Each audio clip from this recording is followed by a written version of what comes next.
tal amigos? Bienvenidos una vez más al canal de Oceana Perú. Mi nombre es Jesús Cuscano. Y yo, Jimena Chávez. Y estamos muy emocionados porque hoy estrenamos nuestro nuevo segmento de entrevistas. Tenemos la suerte de que nuestro primer invitado sea un reconocido periodista y escritor, además de poeta. Así que sin más preámbulos, Démosle la bienvenida a Renato Cisneros.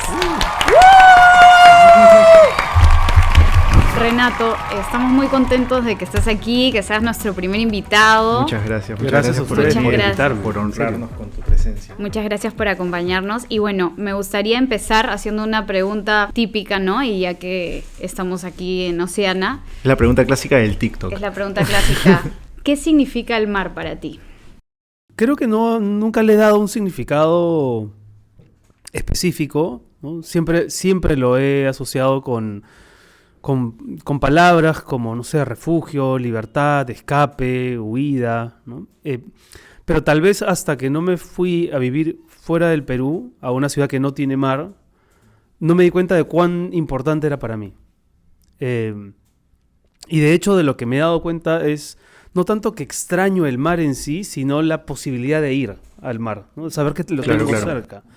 En el fondo a veces uno, más que extrañar personas o lugares, extraña la libertad de poder juntarse con ellas, ¿no? De poder acercarse a ellas. Y solo viviendo fuera es que me he dado cuenta de que el mar es mucho más importante de lo que pensaba.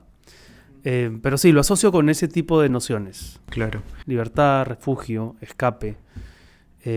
Hace poco le comentaba a Jimena, de hecho me recomendaron un libro, no lo he leído todavía, pero tiene esta premisa de que las personas son más felices de alguna manera cuando están cerca de cuerpos de agua. Uh-huh. ¿Alguna vez has escuchado sobre eso? ¿Qué te hace sentido? ¿Qué es No había escuchado la teoría, pero no me parece para nada extraña, ¿no? No sé, de alguna forma muchos rituales de la cultura occidental están asociados con el vertimiento de agua como una forma de iniciarse en algún tipo de religión, por ejemplo, ¿no? O sea, los que hemos sido bautizados, claro. Y las personas que son creyentes encuentran en el símbolo del agua, digamos, le dan toda esa importancia. No había escuchado la teoría, pero ya te digo, no me parece para nada extraño. Creo que el mar contagia siempre algo, ¿no? Uh-huh. Y el estado de ánimo del mar, porque no todos los océanos son los mismos, claro, ni todos los mares son iguales, a pesar de que creamos que es una misma entidad, es inevitable que te contagie también, o que te transmita su serenidad, o que te contagie su furia, o su ambigüedad, ¿no? Yo creo que frente al mar es imposible estar indiferente. Exacto, sí. Opino lo mismo. Uh-huh. En ese sentido, tú como escritor, ¿sientes que el mar alguna vez ha sido una fuente de inspiración para ti? Sobre todo cuando escribía poesía. Yo empecé escribiendo poesía hace mucho tiempo y recuerdo, no literalmente, muchos poemas en los que el mar era una presencia constante. Sobre todo esta mecánica de la repetición del mar me parecía y me sigue pareciendo muy persuasiva, ¿no? Muy inquietante. Si uno se concentra, hay una suerte de maquinaria, ¿no? del ir y el volver del mar, que también siempre lo he visto como un símil de la persistencia. Claro. Y además esta mudanza permanente del mar, ¿no? Lo decía hace un instante, el mar siendo el mismo todo el tiempo es diferente. Y no sé, hay poemas de Lucho Hernández, ¿no? Que están íntegramente dedicados al mar. Hay una cosa que me fascina del mar y es que nunca vamos a poder saber realmente cuánto nos asombró la primera vez que lo vimos. Hay este poema de la poeta Louise Gluck, ¿no? Que es fascinante, que dice algo así como: miramos el mundo una sola vez en la infancia, lo demás es memoria. Wow. Y siempre me pongo a pensar cómo debe haber sido esa primera vez, ¿no? que vi el mar y la incapacidad retórica para poder describir ese momento, ¿no? Onetti tiene un libro muy bonito que se llama Miscelánea, donde tiene un texto titulado Infancia, y ahí él dice eso respecto de la infancia, que es la edad que por definición es imposible de ser narrada, ¿no? Porque quien la vive no tiene la capacidad para narrarla, ¿no? Los que narran la infancia siempre son adultos recordándola, pero la infancia en sí misma es imposible de ser narrada porque sus habitantes, digamos, no tienen todavía los recursos verbales para describir esas emociones tan fuertes que uno experimenta, por ejemplo, cuando ve el mar por primera vez, ¿no? O cuando ve una cancha de fútbol por primera vez, o cuando, en fin, se enfrenta a algún tipo de fenómeno o presencia como la del mar. Claro. Eso tiene que haber sido necesariamente transformador, ¿no? Para los niños que fuimos. El mar también es comida. Se extraña, ¿no? Se extraña un poco la comida marina peruana, se extraña un poco todo lo que gira en torno a la gastronomía, que es... La gastronomía nos define. Nosotros podemos decir independientemente que nos definen muchas cosas, pero la comida finalmente nos conecta a todos. Sí, a ver, yo vivo en una ciudad que tiene una estupenda oferta gastronómica local, me refiero a Madrid, y también tiene muchas alternativas peruanas. O sea, si tengo nostalgia al paladar, hay restaurantes peruanos donde puedo perfectamente saciar esa necesidad, pero nunca es igual porque el pescado es congelado. Sí. Y aún cuando la textura esté muy cuidada y los ingredientes sean los correctos, un peruano sabe diferenciar un pescado fresco, ¿no? de uno que ya está tal vez demasiado procesado o congelado. No sé, vas al norte y te das cuenta, ¿no? Que la frescura del pescado, ¿no? Tiene unas características que son inimitables. Casi que ves los trozos de pescado coletear ahí en el plato de lo fresco que está. Entonces eso sí que se extraña, ¿no? Sí.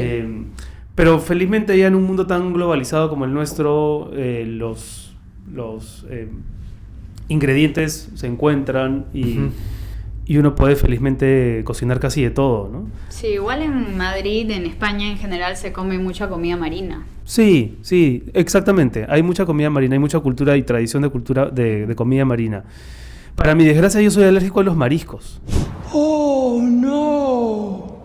¿Ah, sí? Uy. Pero muy alérgico. He tenido algunos episodios en el pasado que no puedo comer mariscos. En realidad soy alérgico a los crustáceos. Es decir, a los que tienen coral, textura naranja, cangrejos, langostinos, langosta. Sí, estoy vedado para ese tipo específico de comida, pero no para el pescado. Si algún día un médico me dijera que mis alergias se han extendido y que no puedo comer pescado, no sé qué haría. Claro. Pero sería una noticia fatídica. Porque el pescado es mi comida favorita. Increíble.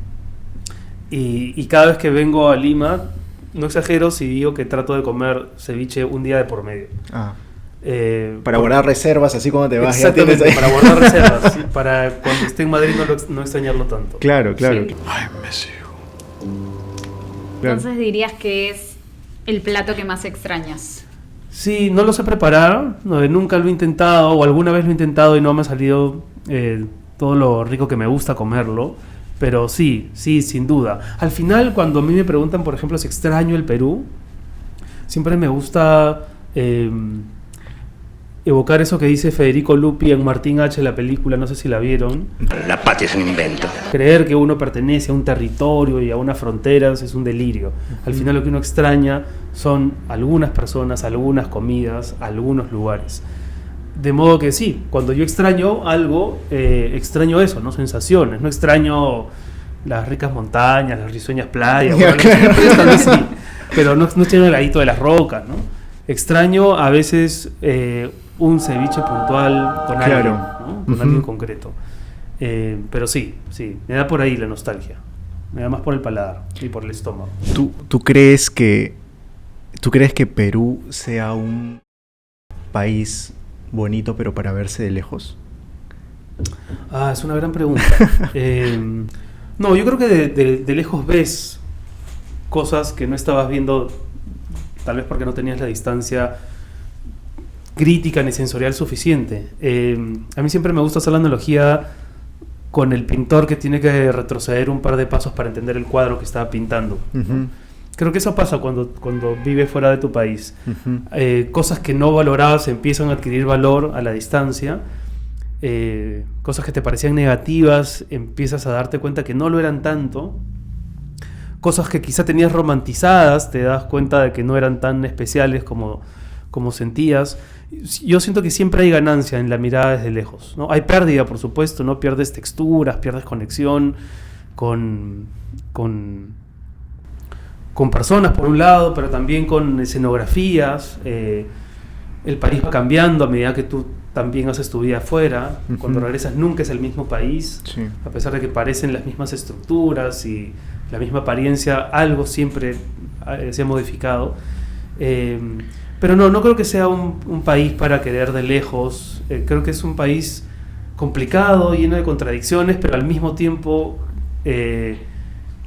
lleno de una serie lleno de variedades de las que no somos tan conscientes, tal vez hasta que salimos fuera. Claro, sí. Pero sí, es un país para entender mejor desde fuera, tal vez. Ujú. Y a mí siempre me gusta decir que no es casual que tantos libros que definen un poco quiénes somos o cómo nos sentimos con nosotros mismos hayan sido escritos fuera del Perú, ¿no? Los comentarios reales del Inca Garcilaso, buena parte de la obra de Vargas Llosa, de la obra poética de Vallejo, Ribeiro, Bryce, muchos de esos libros que son auténticamente peruanos, tal vez, no tal vez, fueron escritos fuera del país.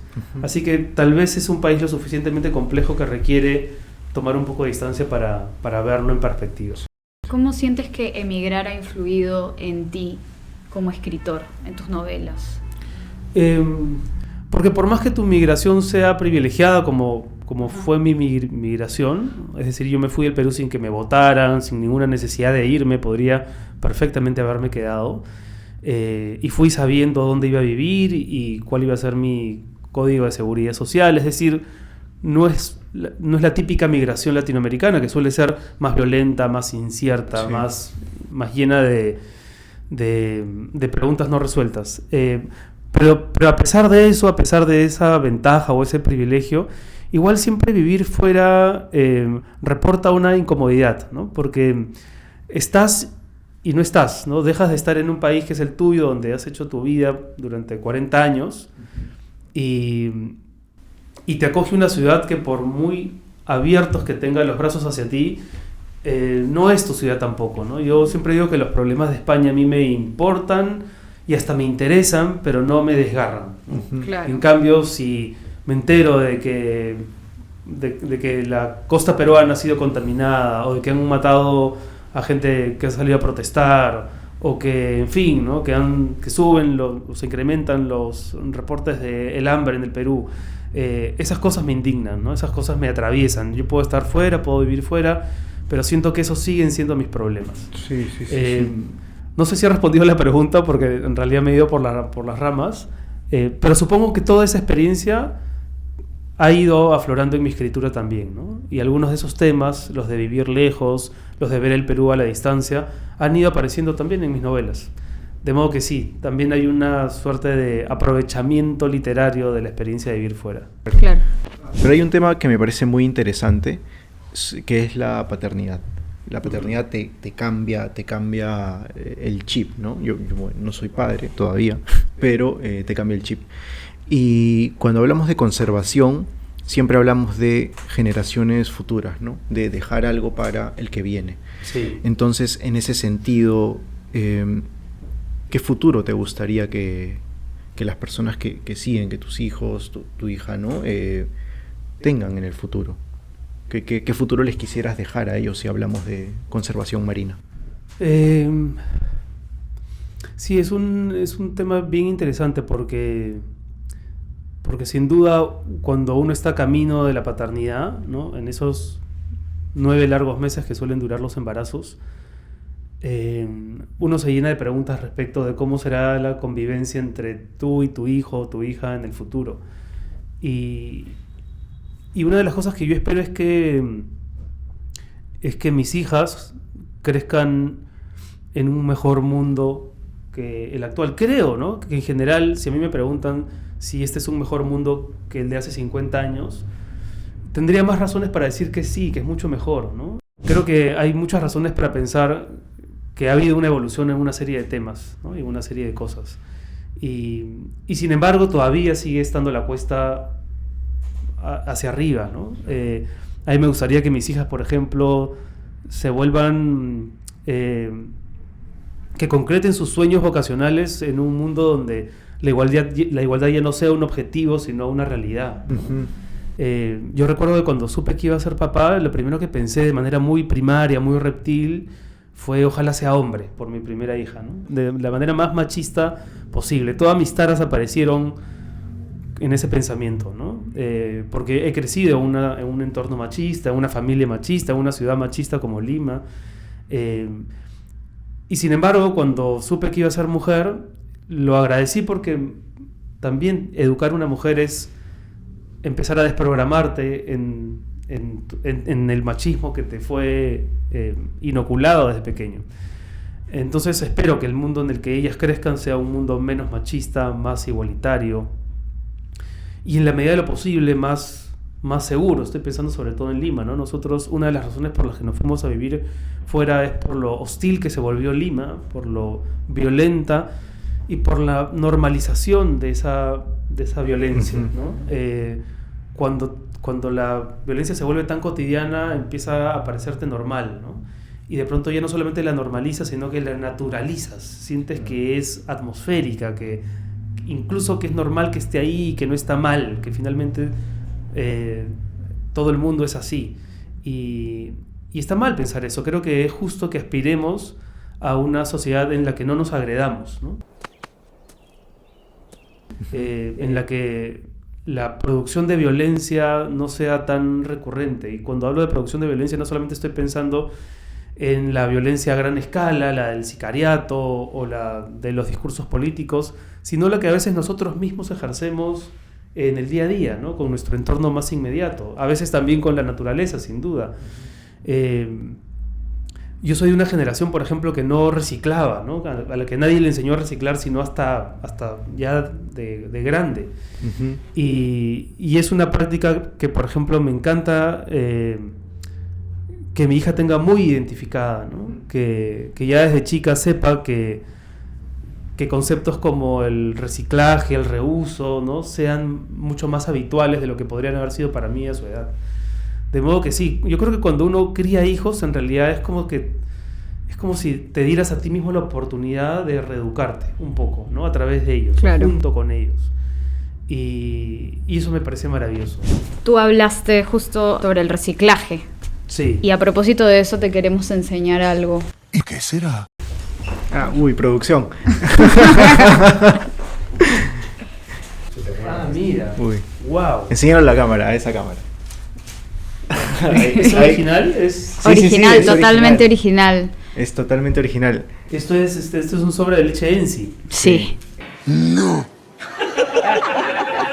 No. Sí, no sé exactamente si Ensi es una sigla de algo. Ahí dice... leche entera de polvo, ¿no? La parte de adelante, arriba dice la...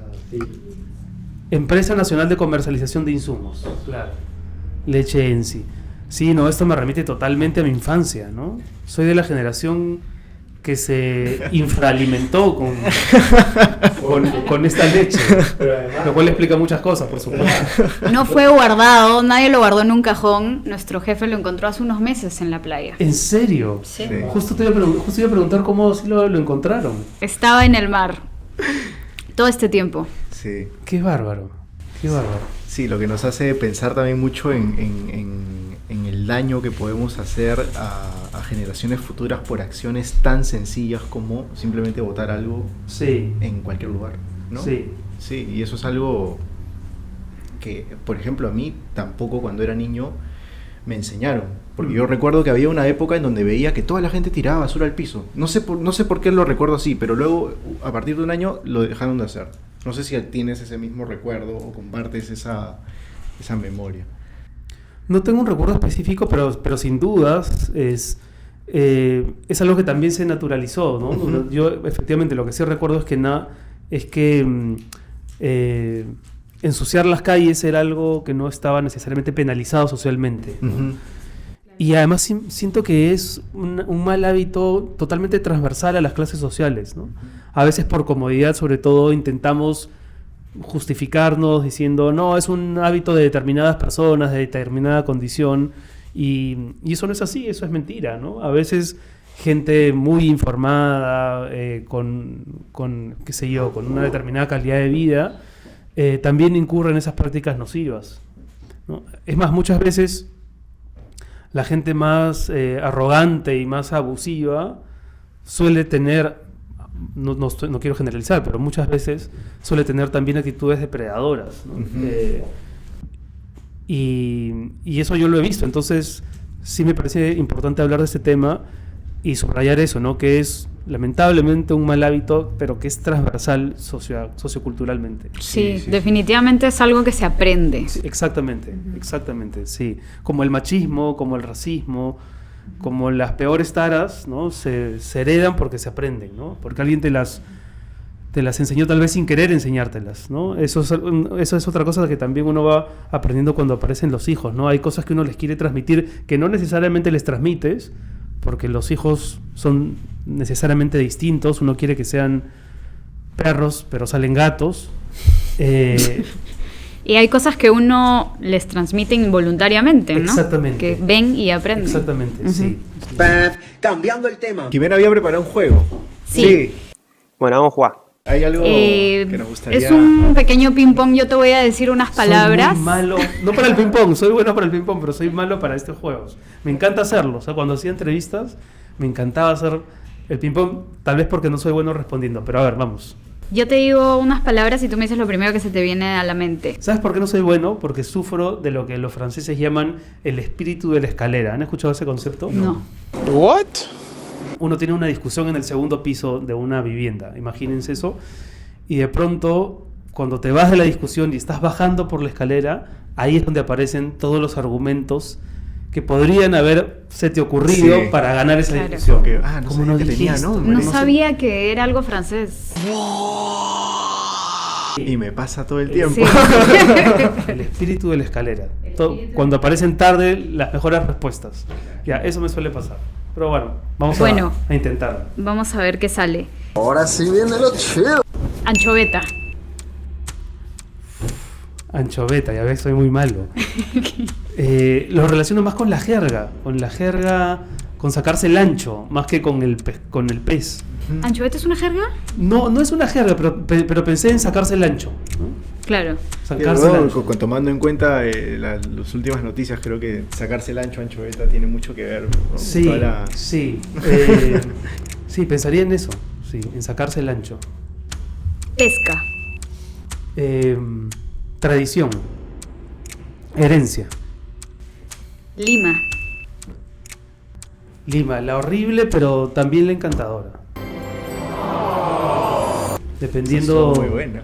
Horrible y encantador. dependiendo en qué momento del año estés, ¿no? Cuando es invierno es especialmente fea, ¿no? Grisácea, aunque como es una ciudad costera se produce un fenómeno curiosísimo, no sé si ustedes lo han visto, que es que hay momentos en los que no sabes si el mar es el mar y el cielo es el cielo, de tan gris que está. Todo Sí. muy gris. Se genera como un juego de espejos que hace que de pronto el mar parezca el firmamento y el cielo el océano, ¿no? Claro, se mezcla el mar y el horizonte. Totalmente, se fusionan en un solo magma. Pero diría eso, sí, horrible pero encantadora. Playa. Libertad. TikTok. Enigma. No sé cómo hacer videos para TikTok, lo he intentado, tengo una cuenta, pero lo único que hago es replicar los videos que hago para Instagram. Estoy cansado, jefe. Siempre hay una red social por delante de mí, ¿no? O dos. Entonces siento que ya es un síntoma también de vejez. Creo que tengo que empezar a claudicar, reconocer que hay redes para las que no estoy hecho. Olas. Música. Sí. Música. Interesante, ¿por qué lo dices? Sí. Es como una producción de música, ¿no? Yo nunca he sido de correr olas, por ejemplo. Pero me parece que es uno de las coreografías más hermosas por ver, ¿no? En general los mares muy calmos me gustan, pero me aburren también, ¿no? Después de un rato siento que prefiero estar delante de un mar más inquieto, ¿no? Ver algo en movimiento. Sí. Pero pensaría en eso, ¿no? En coreografía, en música, cuando escucho la palabra olas. Y en el estadio también. Y el hincha crema que me habita no puede evitar pronunciarse. Neblina. Pienso en un libro de Italo Calvino que se llama Las ciudades invisibles. Hay un texto ahí donde se habla mucho de la neblina. Me recuerda a ese texto, a las ciudades invisibles de Italo Calvino. Paracas. Pienso en los vientos, pienso en los lobos de mar, ¿no? Y quiero pensar sobre todo en esas cosas antes que en los hoteles modernos que hoy parecen ya ser el rasgo distintivo de Paracas. Y pienso en un viaje familiar que hicimos antes que mi papá muriese, en el 93, 94. Un viaje muy bonito a Paracas. Mi hermana vomitó en la lancha yendo a ver los lobos de mar. ¡Me siento mareado! Pero salvo ese momento desagradable, creo que de hecho fue el último viaje familiar que hicimos juntos. Así que sí, lo relaciono con eso. Y con los vientos, ¿no? Con los vientos de Paracas. Sí, los clásicos vientos. Y con un poema de Antonio Cisneros, que no podría recitar, pero que los invito a buscar y a leer, que habla también de los vientos de Paracas. Paracas se llama el poema. Se llama el poema, sí, Paracas. Y en el papel higiénico también. Ya que estamos en esto de asociar los nombres con el tenía que salir. papel higiénico Paracas. Petróleo. Tóxico. Sí, pensaría que sobre todo es tóxico. Conservación. Desafío. Humedad. Lima. Y respiramos agua acá.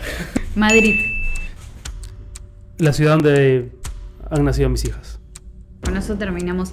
Concretemos ya nuestras últimas preguntas para no quitarte mucho más tiempo. De una vez más, muchas gracias por acompañarnos. Al contrario, ustedes. Sí, muchas gracias por estar aquí. Supongamos que en un futuro distópico, si tú tuvieras la oportunidad de redactar un proyecto de ley, ¿sobre qué te gustaría que fuera ese proyecto de ley? ¡Excelente pregunta! Uf, qué buena pregunta. Nunca me lo he planteado, ¿sabes? Porque tal vez nunca he querido ponerme en el lugar, tal vez me ha faltado valor para ponerme en el lugar también de las personas que tienen que pensar el país desde lo concreto, ¿no? Que es, por ejemplo, cambiar ciertas leyes. De pronto puede parecer un poco extraño, ¿ya? Pero yo siento que en un país como el nuestro, en la medida en que las autoridades no experimenten las penurias del Estado, ¿no? No van a hacer nada por corregirlas. No sé si me dejo entender. Sí, ¿no? sí, totalmente. Puede parecer un poco autoritario obligar a una autoridad, valga la redundancia, a por ejemplo, hacer uso del transporte público, hacer uso de la sanidad pública, hacer uso de los espacios públicos, pero en vez de los espacios privados, en vez de las clínicas privadas, ¿no? Pero creo que es la única forma de que empaticen con las necesidades de esos espacios. Totalmente. Entonces sí, buscaría que alguna ley, si es que puede hacerlo posible, obligue a las autoridades a utilizar los servicios públicos. Que conozcan más Totalmente, el país sí. que están buscando dirigir. Que se atiendan en los hospitales públicos y no en las clínicas, que usen el transporte público y no el transporte privado, que lleven a sus hijos a colegios públicos, que interactúen en los pocos espacios, para que vean que hay pocos espacios públicos donde los peruanos podemos sentirnos integrados.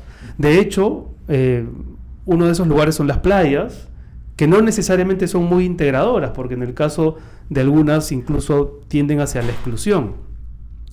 Pero fuera de las playas, tal vez el transporte es uno de los pocos lugares donde peruanos de distinta condición interactúan, y no precisamente de la manera más amistosa posible, ¿no?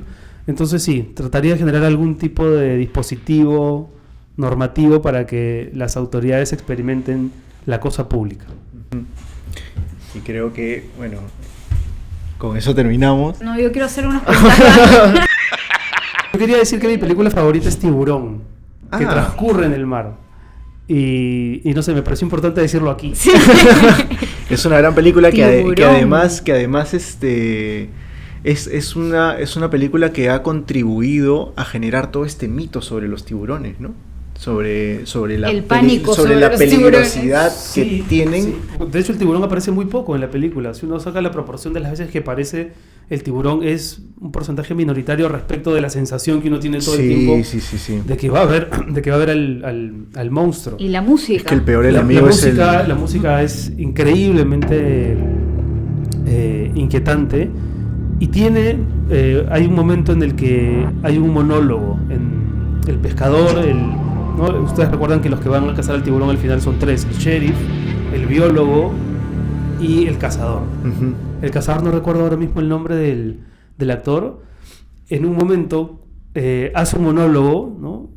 Cuando están en una de las noches del barco esperando la mañana para darle caza al tiburón, y ese es uno de los monólogos que, según no recuerdo qué página de internet, pero es una fiable, está considerado como el mejor monólogo en la historia del cine. Wow. ¿Qué? Sí, él empieza a contar cuando estaba en la Segunda Guerra Mundial, ¿no? Están transportando una bomba y de pronto hay un problema y el barco sufre un percance y todos caen al mar y aparece un banco de tiburones y rodean a todos esos hombres. Y uno de los pocos sobrevivientes es este cazador, ¿no? Que ahora está en el barco a punto de morir, en realidad, porque es el primero que muere en el enfrentamiento con el tiburón. Así que nada, mi hija un día me preguntó: ¿qué es eso, papá? Refiriéndose a una figurita de acción de Richard Dreyfuss, que es uno de los actores de Tiburón. Y yo le dije: bueno, es un juguete de una película. ¿Qué película, Tiburón? ¿Puedo verla? No, eres muy pequeña. ¿Me puedes mostrar el tráiler? Y le mostré el tráiler y quedó fascinada, encantada con la película, y solo quiere cumplir 12 años Para verla. para ver Tiburón. Sí. ¡Qué tierno! Es una buena aproximación Al mar, sin duda, sin duda. Y quiere conocer California solamente porque sabe que en las costas de California se grabó la película. Pero tú ibas a hacer otra pregunta. Sí. Sí. A propósito de la Segunda Guerra Mundial que mencionaste, quería hablar un poco sobre tu libro. Sí, Por porque favor. trata de eso también, ¿verdad? Sí, trata, en realidad son dos historias protagonizadas por dos peruanos que dejan el Perú en épocas muy diferentes. Uno en la década del 30 del siglo pasado, del siglo XX. Él nace en Trujillo, su madre es alemana, es oriunda de Hamburgo, y él mantiene con sus abuelos de Hamburgo una correspondencia sentimental que lo llevan a pensar que su verdadera familia está ahí y que quiere conocerlos a como dé lugar, y lo único que quiere hacer en la vida ese muchacho es irse de Trujillo, ir a Estados Unidos para hacer dinero y llegar a Hamburgo y conocer a sus abuelos y a sus parientes, a los que solo conocen por carta y por fotos. Y lo que ocurre es que cuando está en Estados Unidos estalla la Segunda Guerra Mundial, ocurre lo de Pearl Harbor, y él, como muchos inmigrantes latinos, se alista a las fuerzas aéreas norteamericanas con el único propósito de matar japoneses. Era el gran cometido bélico de los norteamericanos en ese momento: es vamos a vengarnos de Japón. Entonces enfilan todas sus baterías hacia el Pacífico. Pero este tipo era tan bueno, era tan condenadamente bueno, tenía una puntería tan acerada, que luego lo trasladan al teatro europeo y su vida da un giro cuando le dicen: tienes que bombardear Hamburgo, ¿no? La ciudad de tu madre, ¿no? La ciudad donde viven tus abuelos, la única ciudad que quieres conocer. Y él enfrenta una encrucijada moral porque no sabe si quiere cumplir esa misión. Y no les digo cuál es su decisión para que lean la novela que les mando. El otro es un peruano más contemporáneo, más de estos años, parecido a mí, pero no del todo, que se acaba de divorciar, que no ha sido padre, que regresa al Perú para recuperarse de ese divorcio. Él vive en España y se da cuenta que sus vínculos en Perú también han cambiado, porque hay una tormenta política, ¿no? Sus hermanos piensan de una manera muy diferente a él, sus padres también, la polarización ha capturado a esa familia, de modo que él también ve su mundo arder de otra forma, ¿no? El piloto lo ve expresamente, él hace que el mundo arda, lanza esas bombas. El otro ve el mundo arder porque los vínculos que lo configuraban a él como sujeto empiezan todos uno tras otro a desaparecer. Y de eso va la novela. Ese Wow. es poco Interesante. Es tu quinta novela, ¿verdad? Es mi quinta novela, sí.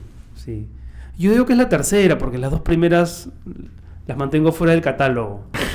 Porque no las escribí pensando en que fuesen novelas, las escribí para internet, ¿no? Las escribía un capítulo cada semana. Y al final, solo al final, fueron empaquetadas como libros, pero fueron concebidas para internet, ¿no? Recién a partir de la tercera,